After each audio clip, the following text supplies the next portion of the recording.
सहनावतु सहनो भुनक्तु सह वीर्यं करवावहै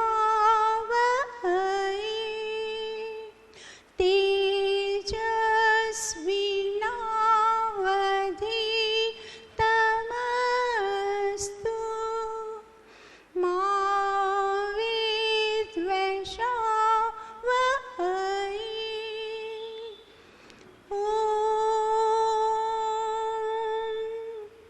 शान्तिः शान्तिः शान्तिः।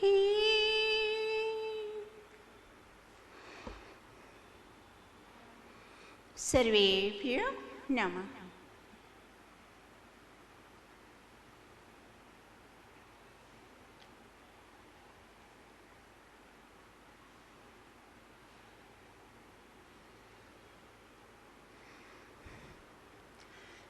यही है प्रार्थना प्रभुवर मेरा जीवन ये आला हो। यही है प्रार्थना प्रभुवर मेरा जीवन ये आला हो। परोपकारी सदाचारी वलंबी आयु वाला हो। यही है प्रार्थना प्रभुवर मेरा जीवन ये आला हो। सरलता शीतला शुचिता हो भूषण मेरे जीवन के। सरलता शीतला शुचिता हो भूषण मेरे जीवन के। सच्चाई सादगी श्रद्धा के मन साचे में ढाला हो। परोपकारी सदाचारी वलंबी आयु वाला हो।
तजूं सब खोटे कर्मों को, तजूं दुर्वासनाओं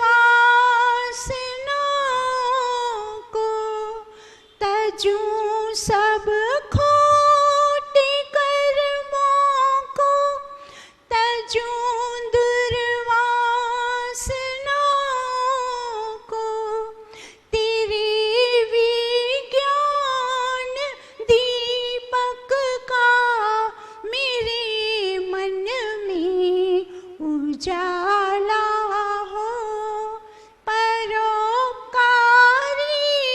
सदाचारी वलंबी आयु वाला हो। पिला दो मोक्ष की घुट्टी, मरण जीवन से हो छुट्टी। पिला दो मोक्ष की घुट्टी, मरण जीवन से हो छुट्टी। विनय अंतिम सेवक की अगर मंजूरी वाला हो, परोपकारी सदाचारी वलंबी आयु वाला हो।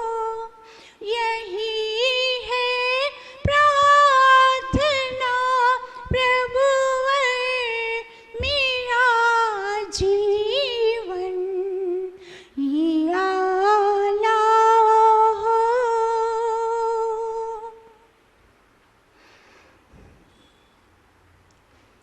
परमपिता परमेश्वर से प्रार्थना की विधि सिखाई जा रही है। पूरे भजन में क्या बता दिया कि हमें ईश्वर से किस प्रकार की प्रार्थना करनी चाहिए। तो अधिकांश लोग ईश्वर से प्रार्थना तो सभी करते हैं, पर भौतिक पदार्थों को मांगते हैं। ईश्वर मुझे परीक्षा में पास कर देना, मुझे अच्छी नौकरी दिला देना, फिर मेरा विवाह करा देना, मुझे संतान दे देना, फिर मुझे गाड़ी, मुझे बंगला, सब कुछ मांग लेता है और ईश्वर दे भी देता है।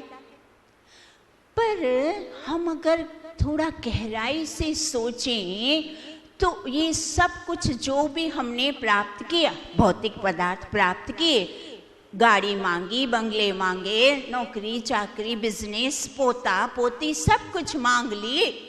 अब ये सब कुछ मांगने के बाद जिस सुख की हम प्राप्ति चाहते थे, जैसा सुख चाहते थे, क्या वैसा सुख हमें प्राप्त हुआ? जितना सुख चाहते थे वैसा उतना सुख मिला? नहीं, हमने तो इतना सुख समझा था पर इतना मिला, इतना समझा इतना मिला। तो इस बात से क्या सिद्ध हो रहा है कि अनंत जन्म जन्मांतर से हमने यही किया, यही परिवार मांगा, गाड़ी मांगे, बंगले मांगे, पति पत्नी पोता आदि, बस यही मांगते रहे 70-80 वर्ष तक। और उसका रिटर्न क्या आया? फिर वापस वही जन्म मरण, वही नए जन्म में फिर वही शुरुआत से फिर वही सब, पूरी जीवन उसी को प्राप्त करने में लगा दिया। तो हमें हासिल क्या हुआ? उससे हासिल तो कुछ विशेष सुख हुआ नहीं। जो सुख हम चाहते थे, हम कैसा सुख चाहते थे? इतना निरंतर सुख, 100% सुख चाहते थे, पर वो तो हमें नहीं मिला। तो अब सिद्ध हो चुका कि हमें ये भौतिक पदार्थों की मांग नहीं करनी। प्रारब्ध और पुरुषार्थ से ईश्वर तो दे ही देता है, तो हमें ईश्वर से मांगना क्या? तो आज यही बात सिखाई गई कि ईश्वर से क्या मांगना। कितनी सुंदर बात बता दी, ईश्वर से मांगना यही प्रार्थना प्रभुवर, मेरा जीवन ये आला हो। आलीशान जीवन, तो आलीशान जीवन किससे होता है? आलीशान जीवन होने की ये सारी बातें नीचे बताते गए। परोपकारी, परोपकार करने से हमारा यह जीवन सबसे श्रेष्ठ, सर्वोत्तम आलीशान, अति उत्तम, अति सुंदर बनता है। तो परोपकार का अर्थ क्या है? दूसरों का हित करना, दूसरों को सुख पहुंचाना, उनके अभावों को, उनके दुख को दूर करने का प्रयास करना। हम केवल प्रार्थना गाते हैं, सर्वे भवन्तु सुखिनः। हाँ ठीक है, हम गाते हैं रोज, पर क्या उस सुख को, दूसरों के सुख को प्राप्त हो, कैसे प्राप्त हो, उसका जरा भी प्रयास करते हैं? प्रयत्न नहीं करते। मात्र गा देने से हम सदाचारी परोपकारी नहीं बन जाएंगे। हमें ये करना है, यहाँ करना सिखाया जा रहा है। तो क्या सिखाया जा रहा है? कि परोपकारी जीवन बनाने से हमारा यह जीवन श्रेष्ठ जीवन बनता है। फिर दूसरा शब्द क्या आया? सदाचारी। तो सदाचार किसको कहते हैं? तो सदाचार मनुस्मृति के पहले अध्याय में, प्रथम अध्याय में क्या बता दिया? आचारः परमो धर्मः श्रुति युक्तः समृता एवच। अर्थात जो सत्य भाषण आदि कर्मों का आचरण करना है वेद और स्मृति में, उसे ही सदाचार कहा है। सत्य आचरण, हमेशा सत्य बोलना, छल कपट रहित आचरण करना, वो सदाचार कहलाता है। फिर आगे मनु महाराज क्या बताते हैं? कि राग द्वेष रहित जो व्यवहार है, जो आचरण है, उसको सदाचार कहते हैं। सदाचारी मनुष्य है। तो अब हम जब चारों ओर दृष्टि गोचर हमारे, हम चारों ओर देखते हैं तो हमें क्या दिखता है? चारों ओर हर क्षेत्र में हमें क्या दिखता है? पक्षपात और अन्यायपूर्ण जीवन। सब लोग पक्षपात करते हैं, अन्याय करते हैं। तो इस पक्षपात और अन्याय के मूल कारण क्या है? इसका मूल कारण है राग और द्वेष। मनुष्य जिससे अपने कार्य की सिद्धि समझता है, जिस मनुष्य को जिसमें लाभ दिखता है, जिससे कार्य की सिद्धि होती दिखती है, उसको तो सहयोग करता है, उससे राग हो जाता है, उसको सहयोग भी करता है। और जिसको वो अपना प्रतियोगी मानता है, उससे ईर्ष्या करता है, द्वेष करता है। और ईर्ष्या और द्वेष के कारण फिर क्या करता है? उसको अनेक प्रकार से अन्याय करता है, पक्षपात करता है, और भी उसकी उन्नति में बाधाएं भी पहुंचाता है, बाधक बनता है। अनेक प्रकार से, नाना प्रकार से उसको दुख पहुंचाने, उसकी उन्नति में बाधक बनता है। ये ऊपर आगे नहीं आना चाहिए, इसको पीछे हटाने के प्रयत्न, सारा समय वो यही प्रयत्न करता है। झूठे आरोप तक लगाना, उसको हर तरह से बाधा पहुंचाना, इतने सारे हिंसक कर्म करके वो क्या करता है? वो अपने पापों को संग्रहित करके निचली योनि का आरक्षण करता है। फिर इतने सारे उसने जो राग द्वेष के चक्कर में उसने क्या किया? आवागमन का चक्कर, जन्म मरण का चक्कर बना दिया ना। उसको फिर क्या मिलेगा? इतना ही सारी हिंसा, किसी को दुख पहुंचा के उसको निचली योनियों में जाना पड़ेगा। महर्षि पतंजलि ने हमें क्या बताया? योग दर्शन में 5 महाकलेश बताए हैं ना, हमने बहुत अच्छी तरह से उसका अध्ययन किया हुआ है। अविद्या, अस्मिता, राग, द्वेष, अभिनिवेश, पंचकलेशाः। ये 5 कलेश महाकलेश, यह 5 कलेश आवागमन के, जन्म मरण के मूलभूत कारण है, दुख का कारण, जीवात्मा के दुख का यही कारण है। जब तक इन 5 कलेशों को नष्ट, भस्मीभूत नहीं करता व्यक्ति, तब तक करोड़ों युगों युगों तक, प्रलय के बाद नई सृष्टि होगी तब भी उसको यही जन्म मरण के चक्कर में आना ही पड़ेगा। इन कलेशों को नष्ट करना ही पड़ेगा। इसीलिए कहा कि ये राग द्वेष, मनु महाराज ने, महर्षि पतंजलि ने, महर्षि व्यास जी ने व्यास भाष्य में भी कितनी अच्छी, बड़ी सुंदरता से बताया। इन राग द्वेष रहित व्यवहार करना सीखो, सदाचारी बनो। सदाचार उसी को कहते हैं, राग द्वेष रहित व्यवहार करना, उसको सदाचार कहा। फिर महाभारत में भी यही बात बताई कि मृत्यु और अमृत इसी शरीर में प्रतिष्ठित है। जो सदाचारी है वो अमृत को प्राप्त करता है, और जो असत्य आचरण करता है वो मृत्यु को प्राप्त होता है। तो उसी तरह उसका जन्म मरण का चक्र चालू ही रहता है। फिर आचार्य चाणक्य इतनी सुंदर बात बताते हैं। वो क्या कहते हैं कि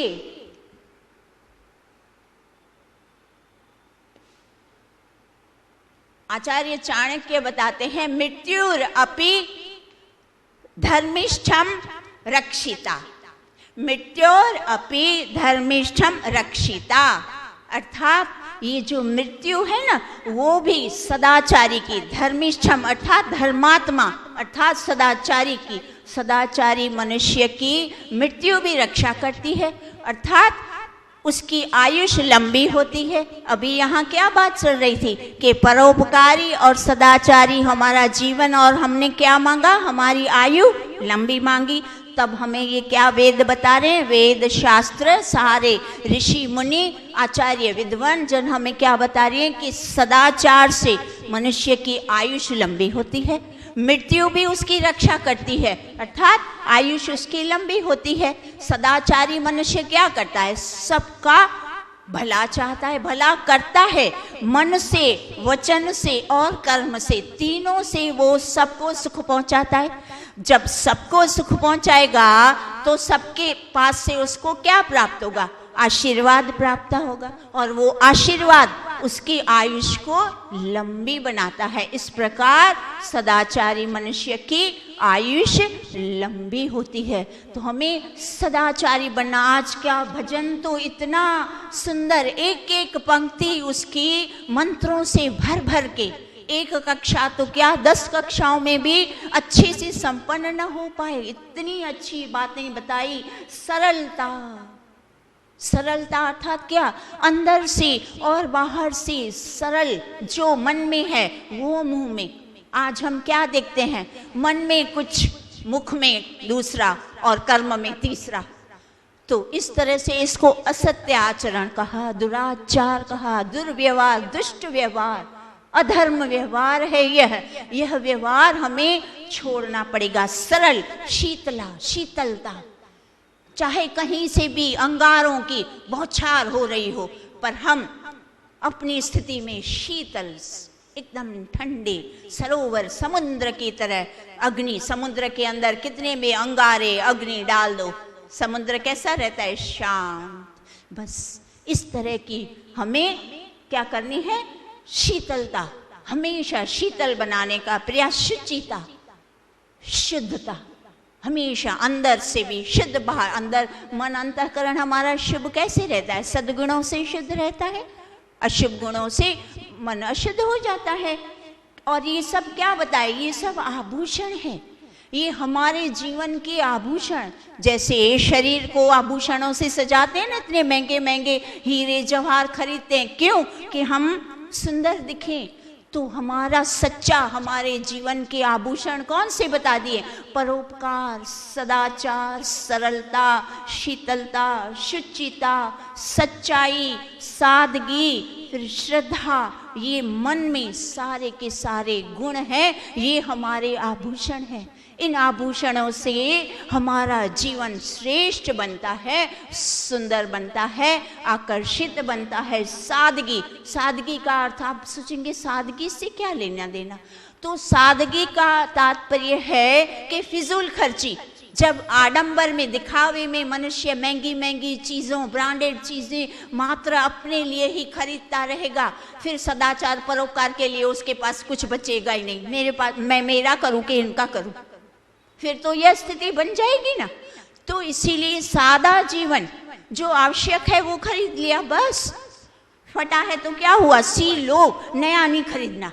वो नया खरीदने का पैसा ही तो हम परोपकार में दे सकते हैं, वरना तो कहाँ से आएगा, वरना तो ये स्थिति तो यही बनी रहेगी। अधिक धन की आशा में, अधिक धन प्राप्ति में तो और दुख उठाएंगे और अशुद्ध कार्य करेंगे। तो इसीलिए हमें सादा जीवन क्या सिखाएगा, उससे हम अपने ऊपर आवश्यक खर्चा करके बाकी बचा हुआ धन बचाना पड़ेगा। परोपकार और सदाचार के लिए धन बचाएंगे तब तो हमें कुछ सूझेगा किसी के लिए कुछ करना। तो इस तरह से ये भजन तो बहुत ही सुंदर, आज इस भजन का हम अधिक वो कर नहीं सकते। कितनी अच्छी बातें बताई। दुर्व्यसनाओं को, जितनी भी दुर्वासनाएं हैं उनको हटा दो। क्यों? क्योंकि मोक्ष प्राप्त करना है। मोक्ष की प्राप्ति के लिए जब तक इस जीवन में यह सुंदर बातें जीवन को श्रेष्ठ नहीं बनाएंगे, दुर्वासनाओं को हटा के दूर नहीं कर देंगे, तब तक मोक्ष की प्राप्ति असंभव है। तो हमारा जो मंत्र चल रहा है वो भी वही है कि ईश्वर की प्राप्ति करके कैसे हमें मोक्ष को प्राप्त करना। तो ईश्वर के प्राप्त करने का जो ईश्वर का गुण कर्म स्वभाव, वो हम अथर्ववेद का मंत्र कर रहे हैं पिछले स्तर से। तो अभी हम उसी मंत्र को करेंगे। ओम अकामो धीरो अमृतो स्वयंभू रसेन तृप्तो न कुतश्चनो नः तमेव विद्वान् न विभाय मृत्युः आत्मानं धीरम् अजरं युवानम्। अथर्ववेद का मंत्र 10वां अध्याय 8वां सूक्त और 44वां मंत्र संख्या।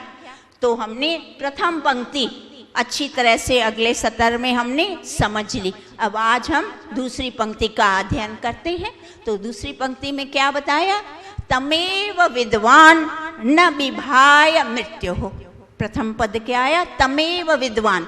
तमेव अर्थात आप, तमेव विद्वान अर्थात आपको जानने वाला, न विभाय मृत्यु हो, आपको जानने वाला मृत्यु से नहीं डरता, मृत्यु का भय उससे दूर हो जाता है।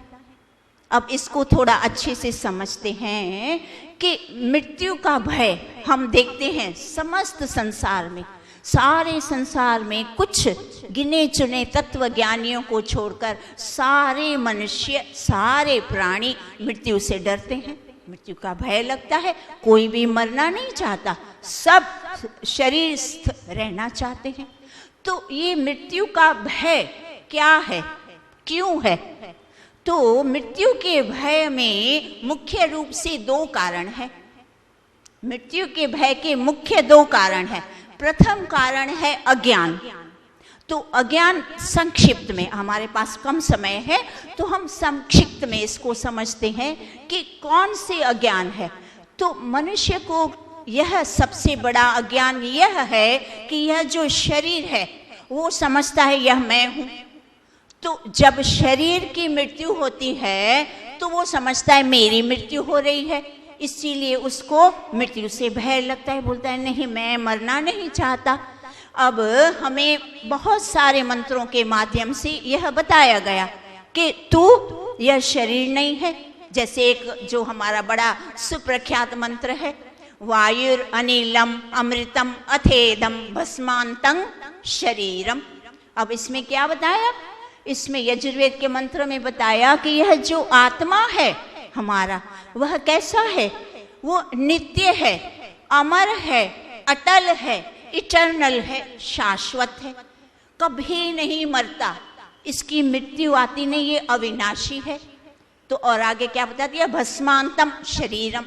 यह जो शरीर 5 तत्वों से बना उसमें वो विलय हो जाता है, बस इसको मृत्यु कहते हैं।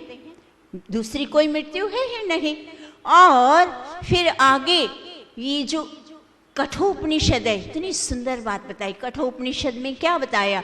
यमाचार्य हैं वो नचिकेता को बता रहे हैं कि तू इस मृत्यु दुख से छूटना चाहता है, हाँ छूट सकता है, छूट जाएगा। कब छूटेगा? जब तू अपने हृदय रूपी गुफा में आत्मा और परमात्मा को जो अंदर विद्यमान है, जो रूप रस गंध शब्द स्पर्श से विलग है, अलग है, जो इन चीजों से पृथक है, वो आत्मा और परमात्मा तुम्हारे हृदय गुफा में विद्यमान है। जब तू इनको जान लेगा तब तू मृत्यु दुख से छूट जाएगा, तब मृत्यु से छूट जाता है। और हमारे श्री कृष्ण ने गीता में जब अर्जुन को इतना मोहग्रस्त हो गया, इनको नहीं मारना सगे संबंधी, तब इतनी सुंदर गीता की रचना कर दी। कितना सुंदर, मृत्यु का सबसे अच्छा पाठ जो पढ़ाया है विस्तार पूर्वक, तो ये गीता में पाठ पढ़ा दिया, अच्छी तरह से समझा दिया कि यह आत्मा है, यह जो आत्मा है यह शरीर उसका वस्त्र रूप है। आत्मा का यह शरीर वस्त्र रूप है। जैसे वस्त्र मैला होता है, पुराना होता है, व्यक्ति उतार के फेंक देता है, बस यह आत्मा का यह शरीर वस्त्र रूप है। जब यह शरीर वृद्धावस्था के कारण या किसी दुर्घटना के कारण या किसी असाध्य रोग के कारण रहने के अयोग्य हो जाता है, तब यह यहाँ से अन्यत्र विचरण करने लगता है। बस इसी को मृत्यु कहते हैं। स्थान परिवर्तन को मृत्यु बताया, अर्थात पुराने मकान, टूटे फूटे मकान को छोड़कर नए मकान में प्रवेश करना, इसको मृत्यु बता दिया। तो यह अज्ञान, यह जब व्यक्ति को अज्ञान छूट जाता है तब वो मृत्यु का भय उससे दूर हो जाता है। तो यह था मृत्यु के प्रति संक्षिप्त में अज्ञान। और दूसरा बड़ा कारण क्या बता दिया? दूसरा बड़ा कारण यह है कि मोह, ममता। अब इसको भी हम एक मंत्र के द्वारा थोड़ा आसानी से संक्षिप्त में समझ पाएंगे। ईशावास्यम इदं सर्वं यत् किंच जगत्याम जगत तेन त्यक्तेन भुंजिथा मागृदः कस्य स्विधनम। तो क्या बता दिया कि यह जो सारे संसार के जितने भी पदार्थ हैं वो सब ईश्वर के हैं, ईश्वर इनका स्वामी है। तो तू क्या कर, तू इसका त्याग पूर्ण उपभोग कर, अर्थात ईश्वर का समझ के उसका उपयोग कर। अब जब मनुष्य की दृष्टि इस प्रकार त्याग पूर्वक नहीं रहती, वो इन सारे पदार्थों को ईश्वर का न मानकर मात्र अपना समझता है। ये घर, परिवार, पति, पत्नी, गाड़ी, बंगले, धन, पद, प्रतिष्ठा, ये सब मेरा है। जब वो मात्र मेरा अपना समझता है, तो जब अपना समझता है तो मृत्यु के समय जब उससे ये सारी चीजें जबरदस्ती छुड़ाई जाती हैं, तब उसको कष्ट होता है, बहुत दुख होता है। हाय, जिस पे ये मेरा अधिकार, ये मेरे पुत्र पोते, मेरे घर बंगले, ये तो मेरा अधिकार है, ये कैसे मुझसे छूट रहा है। उसको जबरदस्त, ये जो बताते हैं ना, बहुत सारे लोग बताते हैं कि मृत्यु के वक्त करोड़ों बिच्छुओं जितने डंक जैसा दुख होता है, वो बस यही दुख है। वो लोग इसको अच्छी तरह से, हमारे वेद अच्छी तरह से उसको समझाते हैं कि वो करोड़ों बिच्छुओं का डंक क्या है। तो बिच्छू नहीं डंकते, वास्तव में कोई बिच्छू आके डंक नहीं मारता, पर यही जो दुख है वो बिच्छुओं के डंक से भी अधिक कष्टदायक है, क्योंकि मनुष्य ने पूरा जीवन इसको प्राप्त करने में लगाया और उसको जबरदस्त मोह हो गया मेरा। हाय, उसके लिए तो उसने क्या पता क्या क्या नहीं किया होगा, वो उसका मन जानता है कि उसको प्राप्त करने के लिए उसने क्या क्या अशुभ कार्य नहीं किए, कितने अन्याय किए, कितने पापड़ बेले, कितनों को दुख पहुंचाए, कितनों से अन्याय किया, कितना कुछ करके ये जो हासिल किया वो तो मेरा अब एक क्षण में छूट रहा है। तब उसको जबरदस्त दुख पहुंचता है, वो हद से ज्यादा पीड़ा पहुंचती है। इसीलिए क्या बता दिया, अब ईश्वर कितनी सुंदरता से ऋषि मुनि हमें वेदों के मंत्रों के माध्यम से समझाते हैं कि यह जो पति, पत्नी, संतान, जितने भी विशाल पदार्थ और जो गाड़ी बंगले, जो कुछ भी ईश्वर ने हमें दिया, यह जीवन यात्रा में हमें इसका साधन समझ के इसका उपयोग करने के लिए दिया। कि जाओ ये सारे साधन इसके उपयोग करो और अपनी जीवन यात्रा को सुलभ सुगम बनाने के लिए, अच्छी तरह से यात्रा पूर्ण करने के लिए साधन थे। अब इन साधनों को मनुष्य ने अपना मान लिया, मेरा है। अब आप थोड़ी देर कल्पना करो कि किसी व्यक्ति को कुछ पदार्थ कुछ समय के लिए उपयोग करने के लिए दिए जाए और जब वो मालिक वापस उसको लेने आ जाए, आप बताओ उस पदार्थ को लौटाने में कैसा दुख, कैसा शोक, कैसा भय। बस हम सब की यही स्थिति है। ईश्वर ने जो हमें जितने भी साधन दिए, धन और जड़ पदार्थ और चेतन, 2 प्रकार के पदार्थ दिए। जड़ पदार्थों में ये सारे खाद्य पदार्थ, जितने भी विलास, जितने भी सुख सुविधा के पदार्थ हैं, और चेतन पदार्थों में माता पिता, पति पत्नी, मित्र यार, संतान सब आ गया। ये दोनों साधन को जिस व्यक्ति ने साधन मान के इसमें मोह नहीं रखा, ये साधन है, बस इस जन्म तक है। आप सोचो, मृत्यु के बाद जब शरीर छूट जाता है तब आत्मा के साथ किसी भी वस्तु का कोई संबंध रहता है? न भौतिक पदार्थों का रहता है, न इस परिवार के लोगों का रहता है। जब हमने ये नया जन्म लिया तो हमें क्या पिछले जन्म का पति पत्नी, माता पिता, पुत्र कुछ याद है, पता है? जब इस जन्म में हमें अगला नहीं याद, तो हम जब अगले में जाएंगे तब क्या हमें याद रहेगा, पता रहेगा? तो जब मात्र इसी जन्म के लिए हैं तो इस बात से यह सिद्ध होता है कि ये हमारे नहीं है। अगर हमारे होते तो हर जन्म में यही मिलते, इन्हीं का साथ बना रहता और हम इनके लिए कुछ करते तो बात समझ में भी आती, हाँ भाई ये मेरा है, मेरा ही है तो इसके लिए मैं कर रहा हूँ। पर जब ये है ही हमारे नहीं, मात्र इस जीवन के लिए, अगले जीवन में तो पता तक नहीं कौन कहाँ, तू कहाँ, मैं कहाँ, क्यों इनके लिए मोह जाल में फंस के हम अशुभ कार्य करते हैं। कृपणता, कठोरता, उदारता हमारे जीवन से कोसों दूर है। हम कितने कठोर बन गए हैं, किसी को कुछ नहीं दूंगा। स्वामी जी आए थे क्या, जो खुल खुल के दान के प्रति, मैं क्या पता क्यों अधिक विस्तार पूर्वक नहीं बताती, मुझे लगता है नहीं, दान के प्रति क्या बताना, लोग समझेंगे जो जिसको। पर स्वामी जी तो खुल खुल के क्या कल तो बताए, मतलब पूरे 2 दिन की कक्षा मात्र इसी विषय पर। कितनी उदारता की आवश्यकता है। मनुष्य इतना कृपण कठोर, मेरा मेरा करके सीने पे बांध के चला जाएगा, कुछ नहीं दूंगा, किसी को नहीं देता। फिर परोपकारी सदाचारी कैसे बनेगा?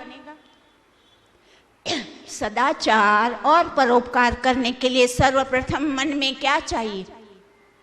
दूसरों के प्रति दुख दूर करने की दया, करुणा, भावना, ये सब तो होना चाहिए। उदारता, उदारता है नहीं, जितना भी है मेरा, किसी को नहीं दूंगा, तो फिर ना हम परोपकारी बन पाएंगे, न सदाचारी बन पाएंगे, और न ही हमारा जीवन सुंदर श्रेष्ठ बनेगा, और न ही हमारी ये दुर्वासनाएं, क्या क्या वासनाएं हैं?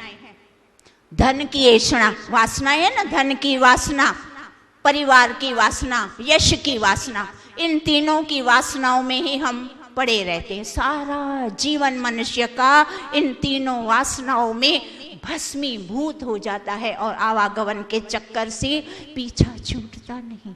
इस चक्कर से छूटना, मृत्यु भय से, क्या बताया?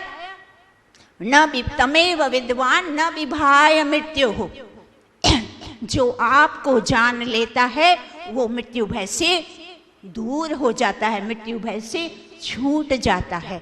तो मृत्यु भय से छूटने के लिए हमें आत्मा को और परमात्मा दोनों के स्वरूप को अच्छे से जानना पड़ेगा। जब हम अच्छे से योग अभ्यास करके, ध्यान उपासना करके, योग अभ्यास करके इनको जानेंगे, तब हमारे अंदर परोपकार और सदाचार के गुण, उदारता के गुण उत्पन्न होंगे और हम सदाचारी जीवन जी पाएंगे। आगे का हम अगले सत्र में करते हैं। हमारा समय हो चुका है।